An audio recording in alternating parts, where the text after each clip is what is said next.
It was at Brussels on the eve of this departure from that city that the first consul received Monsieur Lombard, privy councillor to the King of Prussia, who brought him a letter from his sovereign. The purport of this letter was to compliment the head of the consular government on the occasion of his arrival in Brussels, and to express the wish that steps might be taken to relieve the townships in Lower Saxony of the charges caused by the presence of the French troops there. Nor was Monsieur Lombard's mission confined to furthering Prussian interest alone. He was to endeavor to find out what were Napoleon's intentions as to the limits which he proposed to give to his occupation of Hanover and some of the other portions of the German states. These matters had been suggested to the Prussian government by Russia. Napoleon, who had at that time only one interest, namely an alliance with Prussia, received Monsieur Lombard in the friendliest fashion, conversed with him at great length, and showed him real confidence. He spoke of the value which he attached to the friendship of the King of Prussia. He expressed his desire to ally himself closely with this monarch and to advance the interests of Prussia, and with this in view to do whatever might please the king. His interest, equally with that of the powers of the North, was to put an end to the maritime tyranny of England, and the only means of accomplishing this object was to close all ports of Germany against her. He asked that Prussia should definitely agree with France so that their mutual alliance might be genuine and effective. These explanations, made with that winning charm which was so irresistible in Napoleon, produced a great impression on the mind of the Prussian envoy. His report of their conversation delighted the King of Prussia, but with his usual want of decision and yielding disposition, the king feared to engage himself too far with France. He replied by making insufficient offers and proposals of neutrality, and in the end declined the alliance, whilst proposing to postpone its completion. Monsieur Lombard was a French refugee of the French colony in Berlin, a distinguished litterateur and statesman. He had been brought up in the doctrine of neutrality. Faithful to this doctrine, he made use of the credit in which he stood with his sovereign to preach neutrality in the king's council, his political sentiments, and his inclination for France, from which he had sprung, have very unjustly caused him to be accused of having sold himself to the French government. His retirement in 1806, on the eve of Prussia's call to arms, was a disaster for his country. Whenever the first consul wrote to the king, he used to say to me, laughing, "We must be careful about the style of our letters. The King of Prussia has men in his cabinet who know how to speak and to write French very well." He referred to Monsieur Lombard. Colonel Capera, legate a laetare from the papal see, accompanied the first consul on this journey. The presence of this prelate, distinguished as he was for his piety, his spirit of toleration, and his lofty character, had been deemed necessary in a country troubled with religious quarrels, while his conciliatory spirit was eminently qualified to appease. At Namur, the cardinal should have been lodged at the house of the bishop of the diocese, and, as a matter of fact, the episcopal palace had been got ready for his reception. But from reports received on the irregular life led by the bishop and on his gallant adventures, it was feared lest the legate should find himself in such an abode in strange company. This occurrence brought forth a number of satirical verses and allusions which, till then, had only been whispered in Namur. In consequence of the discredit which was thus thrown on the bishop, he was asked to resign his see. This he did, but only after expressly stipulating that his episcopal revenues should be paid to him during his lifetime. On his return from this journey, Napoleon spent the months of September and October at Saint-Cloud, occupying himself with his accustomed ardor on the details of the Bologna expedition, on internal affairs, and on the solution of the various negotiations which had been commenced with the different European ministries in consequence of the renewal of hostilities with England. In the first days of the month of November of the same year, 1803, the first consul made a second journey, which lasted a fortnight, to Bologna. The object of this journey was to visit the ports of Bologna and of Memoirs, and to inspect the works which he had ordered to facilitate the assembling of the various divisions of the flotilla. He spent a day and a night in the roads on board a gunboat and was present always on the front line at an engagement between the frigates of the English cruisers under the command of Admiral Keith and a division of the French flotilla. The fire from our sloops and that of the mortars on our coast batteries forced the enemy to retire. 6 weeks later, Napoleon left Paris suddenly to undertake a new journey along the French coast, which lasted 10 days. Only 2 hours' notice was given to this journey, the horses being ordered in the name of General Bessières. The preceding journey had been as secretly prepared, that time under the name of General Duroc. These precautions were taken in consequence of a suspected plot to kidnap the person of Napoleon. Whilst Napoleon was occupied with these preparations, whilst all the efforts of France were employed on the naval war, and her frontiers on the Adige and the Rhine were defenseless, Austria was marching her troops under false pretenses towards Bavaria, Swabia, and Switzerland, reinforcing her army in Italy at the same time. The Russians on their side were assembling armies in Podolia, behind the Vistula, and in Lithuania.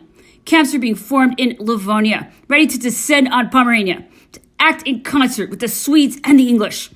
4 men out of every 500 in Russia were called to arms. And finally, in England, bodies of troops were being formed on the Downs to be shipped to the Cuxhaven to join the Russian and Swedish troops. The court of Naples was also preparing to assemble its army. Napoleon had his eye on all these movements. He took his precautions for the defense of Italy and spared no pains to enlighten Austria on the pacific nature of his intentions towards her and point out to where her real interests lay.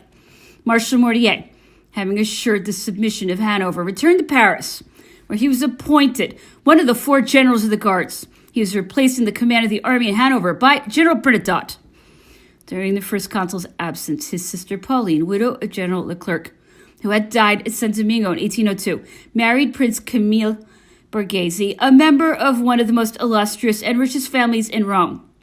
This prince, who at a very early age had embraced the principles of the French Revolution, had served in the ranks of our army in Italy during the memorable campaigns of General Bonaparte. He had attached himself to the commander-in-chief, who in his turn had taken him into his affections. The union of his sister with Prince Borghese was accordingly entirely to Napoleon's taste. He received the overtures made to him on this subject with the greatest satisfaction. The marriage was celebrated at Mortefontaine at the house of Joseph Bonaparte. Pauline followed her new husband to Rome, where a few months later she lost her son Dermida, who was General Bonaparte's godson. On Napoleon's accession to the empire, a senatus consultum conferred on Prince Borghese the rights of a French citizen and prince. On the same day on which the first consul returned from his 10 days' journey to Bologna, the legislative body was convoked. The session had been opened according to the usual custom by the Minister of the Interior. Apart from the new laws which had to be submitted to the sanction of Parliament, it was necessary that the 2 chambers should be ready for any emergency. A vast conspiracy, of which the threads had not yet been gathered together, was suspected. It was vaguely known that George and his gang had entered or were about to enter France, and that some of the conspirators had slipped into Paris, where they were lying in waiting. The investigations of the police to discover their hiding places had so far remained unsuccessful, and general anxiety prevailed. It would be difficult to imagine the anxieties resulting in sleepless nights which assailed the first consul, as I myself can testify, during the months of January 1804, when plots of which he knew nothing definite were being woven around him, and against which he fought in the dark, when he felt the earth trembling beneath his feet, and each breath of air seemed to bring with it the menace of some hidden danger. His courage was not abashed thereby. More fruitful in resource than his own police, who wasted their time in routine and impotent formalities. His clear-sightedness led him on to important discoveries and guided his hand to seize the hidden threads of the conspiracy. Profound was his indignation caused by the odious intrigues to which he was exposed, and by Pitt's answer to those who reproached him with wishing for perpetual war.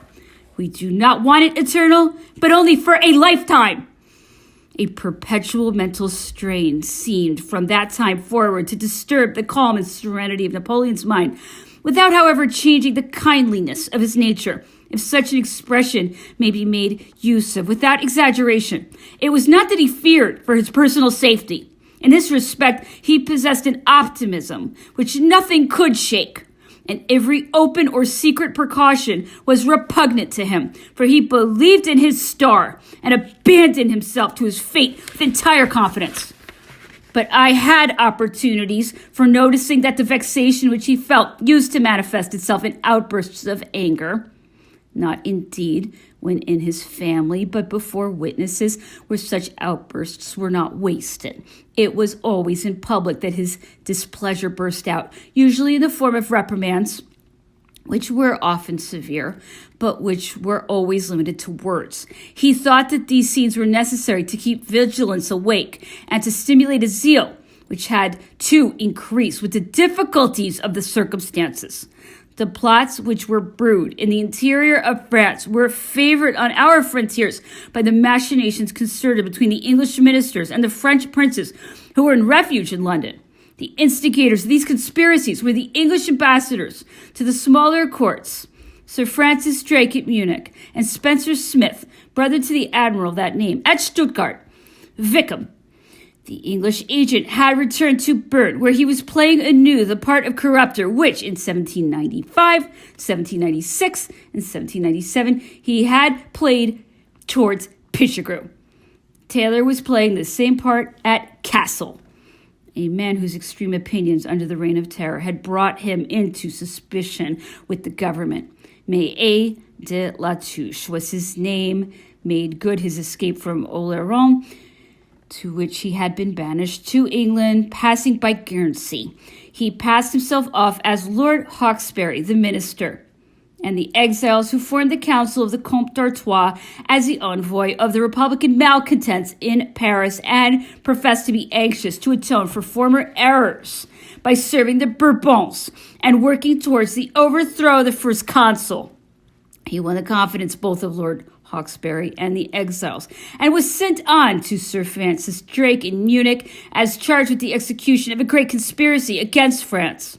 This agent gave him instructions, and supplying him with money, sent him on to Paris to the imaginary Jacobin Committee, the existence of which Méneval had asserted, there to contrive the best means of getting rid of Bonaparte. Méneval, on his arrival at Strasbourg, being anxious, as he declared, to secure permission to return to France, revealed his business to the prefect, who listened to his revelations and sent him on to Paris. Here, Méneval communicated to the government the instructions and powers he had received from Sir Francis Drake, and gave the information which he had obtained. He was authorized to continue his correspondence, which was favored by the means in the power of the police. He pretended to have won over the usher of the first consul's cabinet, and to be able, thanks to the offices of this man, to obtain documents from the emperor's private cabinet at St. Cloud, which he described himself as having communicated to the secretary of the Jacobin Committee to be copied. As a matter of fact, these documents were manufactured by Méneval himself, and it is needless to say that he had no understanding whatever with the usher of the consul's cabinet, and that the secretary of the committee, like the committee itself, had never existed. My name had to be mentioned to give an air of truth to Monsieur Méneval's reports. But as the first consul did not wish those in whom he confided to be the objects of suspicion, Sir Francis Drake's correspondent was ordered to add that the secretary of the committee was not to be confounded with me, who was the first consul's secretary, that this secretary was the intimate friend of General Duroc, and that on this account the first consul gave him the work that I had no time to do. This was the only part in which Napoleon would allow his cabinet to play in a hoax which covered the English agents with confusion. Méneval and Captain de Rosy, who was sent to his place, to Sir Francis Drake and to Spencer Smith as the aide-de-camp of a general who was none other than Méneval himself, and who described himself as in a position to raise several departments of France in a revolt, obtained from the English agents close upon £8,000, placed at their disposal by the liberality of the English ministry.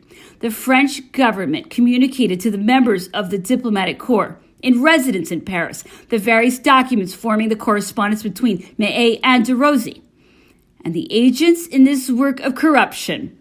Their comments were the condemnation of the shameful policy of the British cabinet. The agents whom he had compromised in this affair were dismissed from the courts to which they were accredited, and nothing more was heard from them afterwards.